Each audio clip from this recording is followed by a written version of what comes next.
Assalamualaikum warahmatullahi wabarakatuh. Bismillah walhamdulillah wal khairu wasyarru bi masyiatillah.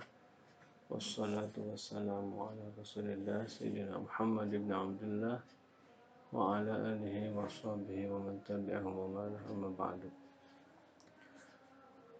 Pada kesempatan ini kita akan mempelajari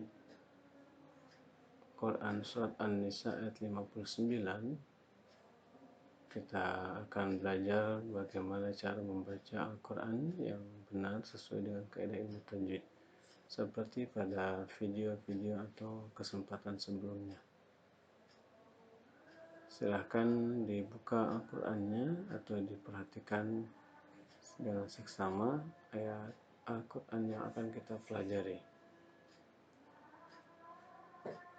Seperti biasa, nanti silahkan coba diikuti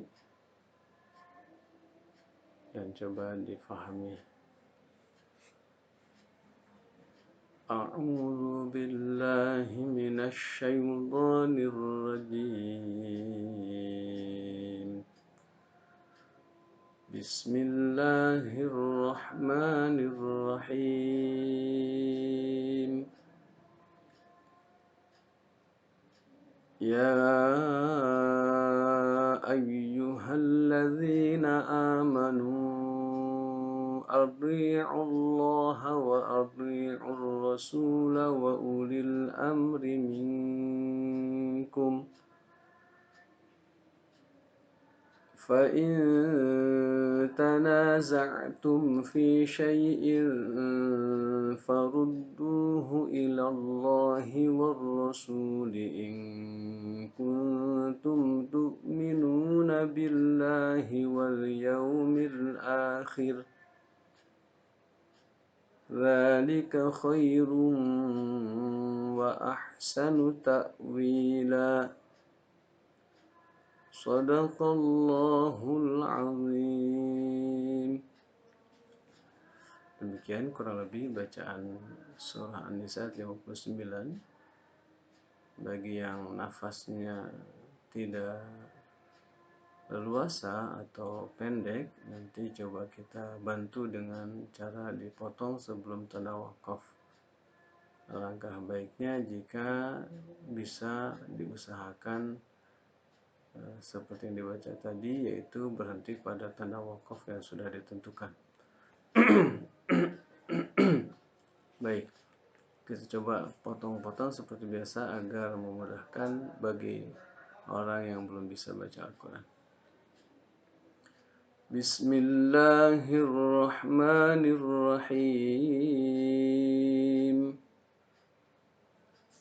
Ya ayyuhalladzina amanu athi'ullaha wa athi'ur rasula wa ulil amri minkum فإن تنازعتم في شيء فردوه إلى الله والرسول إن كنتم تؤمنون بالله واليوم الآخر ذلك khairun wa ahsanu ta'wila. Begitu kurang lebih ya. Itu step pertama seperti biasa.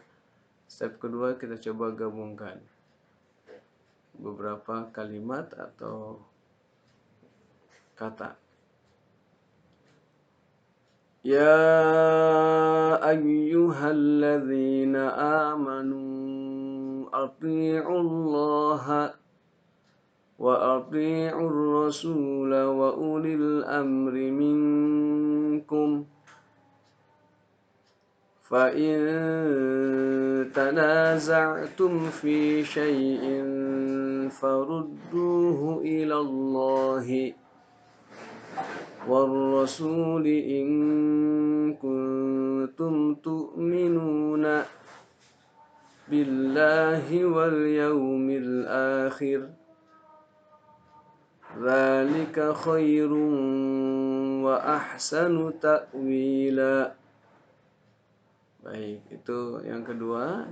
Yang ketiga coba kita sambung lebih banyak lagi. Ya ayyuhalladzina amanu athi'ullaha wa athi'ur rasula wa ulil amri minkum. فإن تنازعتم في شيء فردوه إلى الله والرسول إن كنتم تؤمنون بالله واليوم الآخر ذلك خير وأحسن تأويلا. Baik, demikian ya. Jadi itu upaya untuk memudahkan bagi siapa saja yang mungkin masih kesulitan membaca Al-Quran atau bahkan belum memahami. Baik, penekanan pada ayat ini atau pembahasan yang pertama pada kata ya ayyuha. Ya, coba dilihat pada kata pertama atau kalimat pertama. Ini namanya mad jaiz munfasil. Mad jaiz munfasil itu apa sih? Yaitu mad tabi'i menghadapi hamzah atau alif ditulis dengan bentuk alif. Ya, kemudian ada alif ayyuha. Biasanya diberikan tanda seperti bendera atau lambang lambda kayak gitu ya. Ini dibacanya bisa 2 atau 4 atau 5 ya. Jadi untuk pemula latihan kita baca 5 aja dulu. Atau lebih panjang dari 2. Kalaupun dibaca 2 bisa, tapi dengan catatan setiap membaca hukum jaiz ini pada ayat berikutnya pada satu kali bacaan itu maka harus dibaca 2. Artinya membaca Al-Quran itu harus adil, gitu ya. Berikutnya pada kata amanu, ini juga sama, itu mad jaiz munfasil namanya. Ya. Mad tabi'i nun waw sukun domanu bertemu dengan alif ya, atau hamzah yang terus berdiri atau alif. Amanu, makanya untuk pembelajaran kita baca panjang dulu ya. Kemudian pada kata wa ulil amri minkum, wa ulil, mungkin bagi yang belum paham ini ada tulisan alif waw lam, tapi wawnya tidak harakatnya. Ini dibacanya pendek, bukan wa ulil tapi wa ulil amri minkum. Pada cetakan Al-Quran tertentu atau Al-Quran ada yang ini tidak hanya waw seperti ini, tapi juga pada waw yang lain yang memang ada harakat sukun itu ada yang tidak diberi harakat. Nah, bagi yang belum mampu atau belum mengerti maka ini bisa kebingungan ya. Kemudian jangan lupa minkum, itu namanya ikhfa, nun sukun atau berharakat sukun bertemu dengan huruf kaf pada kata minkum dibaca eng. Dan di akhirnya atau di atasnya ada tanda waqaf namanya waqaf jaiz, disimbolkan dengan huruf jim gitu. Seperti yang pernah dibahas pada pertemuan sebelumnya. Jadi jaiz itu artinya boleh disambung, boleh diberhentikan atau waqaf. Boleh waqaf, boleh wasal. Kalau mau berhenti seperti tadi bacanya, kalau nafasnya panjang maka mangga dilanjut sampai ke kata al-akhir. Berikutnya fa'in tanaza'tum, fa'in itu namanya ikhfa, nun harakatnya sukun bertemu dengan huruf ta. Kami sarankan kalian atau santri siswa yang sedang belajar coba diberikan tanda pada kata-kata atau kalimat yang menjadi penekanan tadi agar dimudahkan. Dan pada saat ini saya agak sedikit kesulitan untuk memberikan tanda atau pointer ya. Baik, yang berikutnya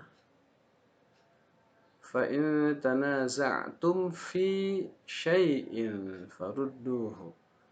Baik, ada huruf mim harokatnya sukun bertemu dengan huruf fa. Za'tum fi, ini namanya izhar syafawi. Jadi izhar itu artinya jelas, syafawi itu dua bibir. Jadi masing-masing harus jelas pelafalannya pada dua bibir, jangan bercampur atau bersatu. Jadi gini, jangan begini. Fa in tanaza'tum fi syai'in, salah. Ya, jadi harus tanaza'tum fi mim harokatnya sukun jelas, fa ya sukun kasri juga jelas masing-masing. Nah, ini butuh memang langsung ketemu dengan guru ya, diantaranya untuk bisa melihat praktiknya. Baik, pada kata syai'in farudduhu, ini hamzah harokat kasratain bertemu dengan huruf fa, namanya ikhfa. Bacanya in gitu. Berikutnya pada kata berikutnya itu in kuntum, ini sama ikhfa ya. Nun harokatnya sukun bertemu dengan huruf kaf, ada nun harokatnya sukun bertemu dengan ta. Jadi ini contoh-contoh bacaan ikhfa. In kuntum gitu. Kemudian pada kata al-akhir wal yaumil akhir. Nah, itu ro kasroh ri sebelum huruf ro. Ro ini jadi diwakafkan atau diharokatkan sukun kalau berhenti ya, atau wakaf itu. Nah, sebelumnya ada huruf yang berharokat kasroh. Nah, ini disebut dengan contoh bacaan ro tarkik atau ro tipis. Itu. Kemudian ada tanda wakaf qala. Ini namanya wakafun aula. Artinya berhenti lebih utama. Jadi berhenti pada al-akhir itu lebih utama. Ustaz, gimana kalau nafas saya masih panjang sampai selesai saya bisa? Boleh, mangga gitu ya. Tapi lebih utama berhenti. Kemudian pada kata khairum. Nah, di sini ada huruf ro harokatnya domahtain bertemu dengan waw. Ini namanya hukumnya idgham bi gunnah ya. Khairum rum. Jadi ada bunyi yang memang keluar dari hidung atau tidak hanya huruf waw. Rum rum. Nah, itu ya. Tidak rum, nah itu beda. Ini khairum rum wa ahsanu ta'wila. Nah, yang terakhir ta'wila, laf alif fathah tainlan di ujung ayat ini itu ada huruf lalu berharokat fathah tain. Ini namanya mad aiwad ya. Nggak boleh lebih dari dua harokat atau satu alif, nggak boleh. Ta'wila, nggak boleh, harus dua. Wa ahsanu ta'wila gitu ya. Ini banyak orang yang terkadang keliru atau salah membacanya. Itu mentang-mentang nafasnya panjang lalu terbawa oleh lagu sehingga hukum tajwidnya terlewatkan atau bahkan keliru gitu ya. Jadi yang benar itu tidak dibaca panjang, hanya dua harokat saja. Dzalika khairum wa ahsanu ta'wila. Jangan ta'wila. Nah, itu salah. Seperti kita suka dengar pada surat An-Nasr ya, orang baca innahu kana tawwaba. Nah, harusnya begitu. Yang benar jangan tawwaba. Jangan. Ya. Baik, itu penjelasan kaidah tajwid pada ayat ini, semoga bisa difahami ya. Dan selamat untuk belajar terus, dipahami insyaallah kalau berulang-ulang Allah berikan pemahaman, semoga bermanfaat. Mohon maaf atas segala kekurangan dan kesalahan. uh, bila ada koreksi maka disampaikan terutama kepada cerdik pandai para ahli, para qari dan seterusnya. Wallahu a'lam bishawab. Sadaqallahul azim. مولاي صل وسلم دائما أبدا على حبيبك خير الخلق كلهم يا رب بالمصطفى بلغ مقاصدنا واغفر لنا ما مضى يا واسع الكرم. والسلام عليكم ورحمة الله وبركاته. Assalamualaikum warahmatullahi wabarakatuh. Bismillah walhamdulillah wal khairu wasyarru bi masyiatillah. Wassalatu wassalamu ala Rasulillah Sayyidina Muhammad ibn Abdullah wa ala alihi wa sahbihi wa man tabi'ahum